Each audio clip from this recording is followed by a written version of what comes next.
हमारे चैनल को सब्सक्राइब करें और बेल नोटिफिकेशन को ज़रूर दबाएं। ज्योतिष रत्न केंद्र चैनल पर हमारे आप सभी प्रिय दर्शक गणों का बहुत बहुत हार्दिक स्वागत और अभिनंदन। प्रिय साथियों, मैं हूं आचार्य पंडित सर्वदानंद शर्मा। मेरी ओर से भी आप सभी को एक बार फिर प्यार भरा नमस्कार। तो साथियों, आज की जो चर्चा है यानी कि चर्चा का जो विषय है ये है मंथली राशिफल यानी कि मासिक राशिफल, जो कि नवंबर 2024 का है। और इस नवंबर 2024 के मंथली राशिफल के द्वारा हम जानेंगे कि हमारे जो मिथुन लगन राशि के जो हमारे मित्र हैं, जातक हैं, जिनका कि जेमिनी असेंडेंट बनता है, उनका ये नवंबर 2024 कैसा रहने वाला है। चाहे उनका करियर की बात हो, या फिर उनकी अपनी लव लाइफ की बात हो, या फिर उनकी अपनी मैरिड लाइफ की बात हो, या फिर उनके अपनी फैमिली लाइफ की बात हो, या एजुकेशन की बात हो, या उनकी हेल्थ को लेकर के बात हो, वगैरह वगैरह। ये सारी बातों पर चर्चा करेंगे। लेकिन जैसा कि आप जानते हैं कि ये जितने भी हमको जीवन में, किसी के भी जीवन में जो भी शुभ और अशुभ परिणामों की प्राप्ति होती है वो 9 ग्रहों के द्वारा होती है। और जैसी ग्रहों की स्थिति आसमान में होगी, अगर अच्छी स्थिति है तो अच्छे रिजल्ट्स प्राप्त होंगे, स्थिति अच्छी नहीं है तो अच्छे रिजल्ट्स नहीं मिलेंगे। अब एक बात और भी है कि 9 ग्रह हैं, 9 के 9 ग्रह ना तो कभी खराब स्थिति में रहते हैं, ना 9 ग्रह कभी अच्छी स्थिति में होते हैं।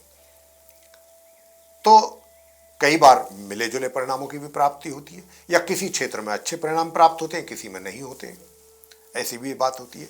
तो ग्रहों का बहुत बड़ा मेजर रोल है हमारे जीवन में, इसको हम इग्नोर नहीं कर सकते। और अगर कहीं कुछ स्थिति कमजोर है ग्रहों की, अशुभ है, तो हमारे पास उसके लिए उपाय हैं ज्योतिष शास्त्र में जो दिए गए, आसान, सरल और अचूक उपाय। अगर हम उन उपायों को करते हैं तो हम अपने जो अशुभ ग्रह हैं या जो ग्रह कमजोर हैं उनसे भी कुछ अच्छे परिणाम प्राप्त कर सकते हैं उन उपायों के द्वारा। तो आइए चर्चा को आगे बढ़ाते हुए मिथुन लगन राशि के जातकों के विषय में बात करते हैं, मंथली राशिफल को लेकर के नवंबर 2024 को लेकर। और सबसे पहले ग्रहों की स्थिति से आपको अवगत करा देते हैं कि नवंबर 2024 में ग्रहों की स्थिति कैसी रहेगी। उसके लिए ठीक हमारे पीछे स्क्रीन पर एक चार्ट डिस्प्ले हमने किया है। ये आप मिथुन लगन राशि के जातकों का ही चार्ट है। इस चार्ट में कौन सा ग्रह किस ग्रह के साथ किस राशि में किस घर में बैठा हुआ है, ये सारी स्थिति इसमें क्लियर की गई है। और इसके अतिरिक्त इनमें से ही कुछ ऐसे भी ग्रह हैं जो अपना राशि परिवर्तन करके जिस राशि में हैं उससे अगले घर में वो जाएंगे। कौन कौन से वो ग्रह होंगे, ये सारी जानकारी बहुत संक्षेप में आपको देंगे।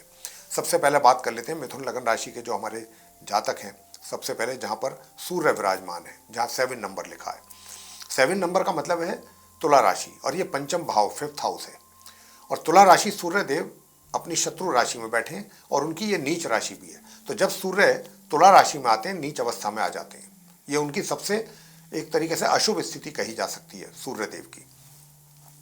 लेकिन सूर्य देव जो है साथियों 16 नवंबर को अपना राशि परिवर्तन कर रहे हैं और यहाँ से निकल करके ये अपनी अगली राशि, जहाँ पर 8 नंबर लिखा है, जहाँ पर बुध बैठे हुए देख रहे हैं आप, जो कि मंगल की राशि है, वृश्चिक राशि, ये 6ठा भाव है, 6th हाउस, इसमें सूर्य का प्रवेश होगा 16 नवंबर को। और फिर वो, क्योंकि उनकी ये मित्र राशि है, मंगल उनके मित्र हैं और बुध उनके समग्रह हैं, बुध को वो अपना सम मानते हैं, तो सूर्य बुध का बुध आदित्य राजयोग का निर्माण हो जाएगा यहाँ 16 नवंबर से लेके मंथ के आखिर तक। पूरे महीने फिर सूर्य इसी राशि में बने रहेंगे 16 नवंबर से। अब आपसे बात करते हैं मंगल की, जहाँ पर 4 नंबर लिखा है साथियों, यहाँ पर मंगल ग्रह बैठे हुए हैं। ये 2nd हाउस है, द्वितीय भाव, और ये जो 4 नंबर है ये कर्क राशि है, चंद्रमा की राशि होती है। कहने को तो चंद्रमा जो है मंगल के सम है, लेकिन ये राशि उनकी नीच की है। तो मंगल भी अपनी नीच राशि में विराजमान है, मार्गी और उदित अवस्था में, और पूरे महीने ये नीच अवस्था में ही रहेंगे। तो इस बार ये कहा जा सकता है कि 2 बड़े ग्रह, सूर्य और मंगल जैसे ग्रह, नीच अवस्था में आ गए। तो देखते हैं किस प्रकार के रिजल्ट्स आएंगे। आगे बात करते हैं बुध ग्रह की। बुध जो पहले से ही, जहाँ पर 8 नंबर लिखा है, 6ठे भाव में, वहाँ पर विराजमान है। तो साथियों ये मार्गी और उदित अवस्था में है, अच्छी पोजीशन में है, लेकिन इनकी ये सम राशि है और सूर्य आ जाएंगे, सूर्य को ये अपना मित्र मानते हैं, तो यहाँ पर बन जाएगा बुध आदित्य राजयोग। हालांकि ये 26 नवंबर को उल्टी चाल चलना आरंभ कर देंगे और 30 नवंबर को ये अस्त भी हो जाएंगे पश्चिम में, तब इनकी स्थिति कुछ कमजोर होगी 26 नवंबर ऑनवर्ड्स, 26 नवंबर ऑनवर्ड्स। बात शुक्र की करते हैं। शुक्र अभी जहां पर आप बैठे हुए देख रहे हैं, 9 नंबर लिखा है, धनु राशि है, ये गुरु बृहस्पति की 7th हाउस है। तो ये शुरू से ही शुक्र यहाँ पर नहीं है। 1 नवंबर से 6 नवंबर तक शुक्र जो है वो अपने परम मित्र बुध के साथ रहेंगे अपनी समराशि वृश्चिक में छठे भाव में, और 6 नवंबर को ये अपनी इस समराशि धनु में आएंगे 7th हाउस में, और फिर जब ये आएंगे मार्गी और उदित अवस्था में आएंगे यहाँ, और फिर महीने के अंत तक ये यहाँ बने रहेंगे शुक्र धनु राशि में 7th भाव में। शनि की बात करते हैं तो शनि अपने ही घर में बैठे हुए हैं, अपनी राशि में है, ये इनकी कुंभ राशि है, लेकिन ये उदित तो हैं लेकिन वक्री स्थिति में उल्टी चाल चल रहे हैं। लेकिन एक चीज बहुत अच्छी हो रही है शनि के साथ कि ये 15 नवंबर को मार्गी हो जाएंगे, तो 15 नवंबर से इनकी स्थिति बहुत अच्छी हो जाएगी शनि की, अपने ही घर में नवम भाव में, भाग्य भाव में। बात राहु की करेंगे तो राहु भी जो है वो अपने समराशि मीन में, गुरु बृहस्पति की राशि है ये, दशम भाव में बने रहेंगे पूरे माह। बृहस्पति की बात करते हैं जहाँ पर 2 नंबर लिखा है, तो 2 नंबर का मतलब है वृषभ राशि, शुक्र की राशि है, और बृहस्पति की ये शत्रु राशि है, और ये द्वादश भाव है 12th हाउस। तो गुरु बृहस्पति जो है वो उदित अवस्था में और वक्री स्थिति में पूरे महीने ऐसे ही बने रहेंगे इसी राशि में। तो ये थी ग्रहों की स्थिति। अब केतु की बात कर लेते हैं अंत में। केतु भी जो है अपनी समराशि कन्या में, जहाँ 6 नंबर लिखा है 4th हाउस है, वहीं पर बने रहेंगे। तो प्रिय साथियों, ये हमने आपको ग्रहों की स्थिति से अवगत कराया है, जिसमें कि 2 बड़े ग्रह इस नवंबर में नीच अवस्था में है। शनि भी आधे महीने तक उल्टी चाल चल रहे हैं, बृहस्पति भी उल्टी चाल चल रहे हैं, तो कुछ ऐसी स्थिति तो है थोड़ी सी विपरीत। अब देखते हैं कि आप मिथुन लगन राशि के जातकों के लिए रिजल्ट्स किस प्रकार के निकल करके आते हैं। सबसे पहले बात करते हैं आपके करियर को लेके। अब क्योंकि गुरु बृहस्पति आपके लॉर्ड हैं और वो भी द्वादश भाव में बैठे हैं वक्री स्थिति में, तो साथियों आपसे बताना चाहेंगे कि दूर दराज से आपको कुछ अच्छे उन्नति के अवसर मिल सकते हैं, लुक्रेटिव। लेकिन ये लुक्रेटिव जो अपॉर्चुनिटीज होंगी ये सिर्फ देखने में ही महसूस होंगी, एक्चुअल में नहीं होंगी। तो आप धोखा ना खा जाएं। अगर कहीं बाहर से आपको कुछ उन्नति के अवसर प्राप्त होते हैं, मिथुन लगन राशि के जातकों से बात कर रहे हैं, तो बहुत ही सोच समझ करके, बहुत डिटेल में जाना है, एनालाइज करना है पूरा, तब आप किसी फैसले पर जाएं। जल्दबाजी में आप ये सोच करके फैसला ना ले लें कि बहुत लुक्रेटिव ऑफर है, चलिए कोई नहीं, चलते हैं और आगे बढ़ते हैं। ऐसा नहीं होना चाहिए, पूरा आप डिटेल में जाएं, क्योंकि ऊपर से देखने में लुक्रेटिव ऑफर लगेगा लेकिन रियलिटी कुछ और होगी बिहाइंड द सीन। तो साथियों ये थोड़ा सा ध्यान रखिएगा। वैसे चीज़ें जो हैं वो नॉर्मल तरीके से चलती रहेंगी आपके करियर में। कोई बहुत विशेष एकदम कोई आपका एलिवेशन हो जाए या कुछ आपको विशेष कोई बेनिफिट हो जाए, ऐसा नहीं है। चीज़ें बहुत सामान्य तौर से चलती रहेंगी, और थोड़ा बहुत स्ट्रगल का भी यहाँ पर बन रहा है साहब, वो भी करना पड़ेगा। अगर हम धन लाभ की बात करते हैं कि धन लाभ कैसा होगा, तो देखिए धन लाभ में भी रुकावट है, धन लाभ में भी रुकावट है, क्योंकि धन लाभ के लॉर्ड जो है मंगल नीच अवस्था में जाके बैठ गए धन भाव में। तो यहाँ पर धन के आगमन में भी समस्या है आपके लिए जब तक मंगल नीच अवस्था में है, और ये मंगल जो है जब तक यहाँ रहेंगे धन की स्थिति आप मिथुन राशि के जातकों के लिए थोड़ा सा गंभीर रहेगी, कमजोर स्थिति रहेगी धन की।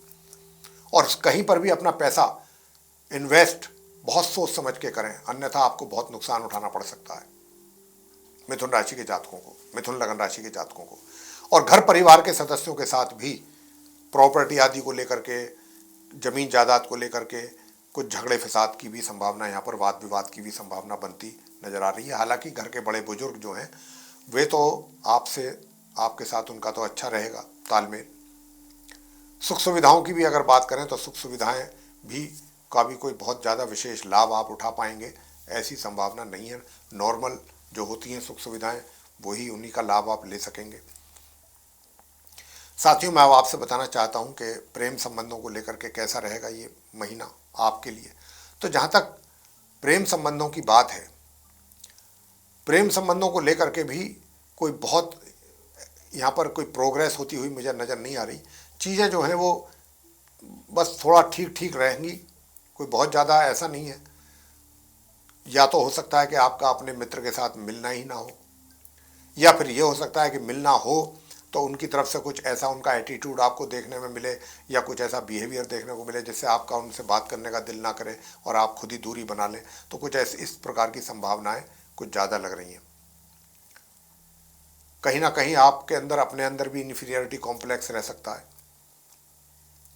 और या आपके विचार उनको लेकर के थोड़े से गलत हो सकते हैं कुछ समय के लिए, आधे महीने के लिए, ज़्यादातर इस बात की संभावना भी है। और अगर आपके नए नए संबंध हैं तो बहुत सोच समझ करके स्टेप लें आगे, क्योंकि यहाँ पर सूर्य नीच अवस्था में है, कहीं आपके मान सम्मान में भी कमी आ सकती है। साथियों, बात करते हैं कि क्या वैवाहिक योग है विवाह का? नहीं है। वैवाहिक जीवन कैसा रहेगा? तो मैं आपसे बताना चाहता हूं कि देखिए, 1 तारीख से 6 तारीख तक जो है वो वैवाहिक सुखों में कमी है, लेकिन 6 नवंबर से और महीने के आखिर तक ये संबंध जो है, एक तरीके से मैं ये कह सकता हूं कि आपके अपने जीवन साथी के साथ आप एक तरीके से वो तो काफ़ी रोमांटिक रहेंगे आपके साथ, आप उनके साथ किसी तरह एडजस्ट करने की कोशिश करेंगे, लेकिन हाँ, कुल मिलाकर के चीज़ें एक ट्रैक पर चलती रहेंगी। ऐसा नहीं है कि ट्रैक से उतर जाएंगी। ये वैवाहिक जीवन की बात है आपके पूरे महीने नवंबर 2024 में। अब बात आगे करते हैं, वैवाहिक जीवन से आगे चलते हैं पारिवारिक सुखों की। तो पारिवारिक सुखों का तो मैंने बता ही दिया, वाद विवाद आरंभ में कह चुका हूँ। शिक्षा की बात कर लेते हैं। तो साथियों, महीने के जो इस नवंबर के जो पहले 15-16 दिन है, 16 दिन, ये आप एजुकेशन लेने वाले स्टूडेंट्स के लिए बहुत मुश्किल भरा टाइम है। आपके रिजल्ट्स प्रभावित होते हुए लग रहे हैं, पढ़ाई का नुकसान होता हुआ दिख रहा है, पढ़ाई में बाधाएं आती हुई दिख रही हैं। हालांकि ये जो समस्याएं हैं, महामध्य के उपरांत इसमें कमी आएगी, परेशानियों में भी, रिजल्ट्स भी इम्प्रूव होंगे। पहले 15-16 दिन जो है ये बहुत कठिन है आपके लिए। साथियों, आगे बात करते हैं संतान की। तो संतान के द्वारा भी माता पिता को अच्छे परिणामों की प्राप्ति नहीं हो पाएगी। माह के मध्य तक माता पिता को निराशा ही मिलेगी संतान की ओर से, लेकिन हाँ, माह मध्य के उपरांत से संतान के द्वारा कुछ अच्छे परिणाम भी आने आरंभ हो जाएंगे। माह के अंत तक फिर वो सिलसिला चलता रहेगा। स्वास्थ्य की बात कर लेते हैं। स्वास्थ्य कैसा रहेगा? साथियों, स्वास्थ्य तो आपका, जो मैं देख पा रहा हूं, अच्छा ही रहेगा। स्वास्थ्य में कोई कमी नहीं है। और माह के मध्य से माह के अंत तक अगर आपका कोई केस आदि चल रहा है कोर्ट कचहरी में, तो उसमें भी आपको विजयश्री की या अच्छे समाचार मिलने की संभावना बनेगी, और आपके शत्रु शांत रहेंगे, विरोधी शांत रहेंगे। कर्ज आदि अगर कहीं से कोई लेना चाहते हैं, उसका काम आपका बन सकता है महामध्य के उपरांत, या कर्ज चुकाना चाहते हैं, तो ये स्थिति आपकी रहने वाली है। उपाय आपको क्या करने हैं? सबसे पहले तो ये कि जो धन की स्थिति खराब हो रही है मंगल की नीच अवस्था के कारण, तो आप मंगल का उपाय जरूर करें। ओम क्राम क्रीम क्रौम सह भौमाय नमः, इस मंत्र की 1 माला या 3 माला नित्य प्रतिदिन। और साथियों, गौ माता की सेवा करें, गौ ग्रास जरूर निकालें। अपने भोजन करने से पहले गौ माता को रोटी पे गुड़ रख करके खिलाएं, और घर से गुड़ खा करके निकलें। और सूर्य देव को जल भी जरूर दें, अर्घ देना है तांबे के पात्र से। साथ ही ओम ब्रह्म बृहस्पतये नमः, इस मंत्र की भी 1 माला अवश्य करें, ताकि वैवाहिक जीवन और बेहतर हो। तो साथियों, ये उपाय आप जरूर करें। अगर इन उपायों को करेंगे तो बहुत अच्छे रिजल्ट्स आप मिथुन लग्न राशि के जातकों को इस नवंबर 2024 में मिलने जा रहे हैं।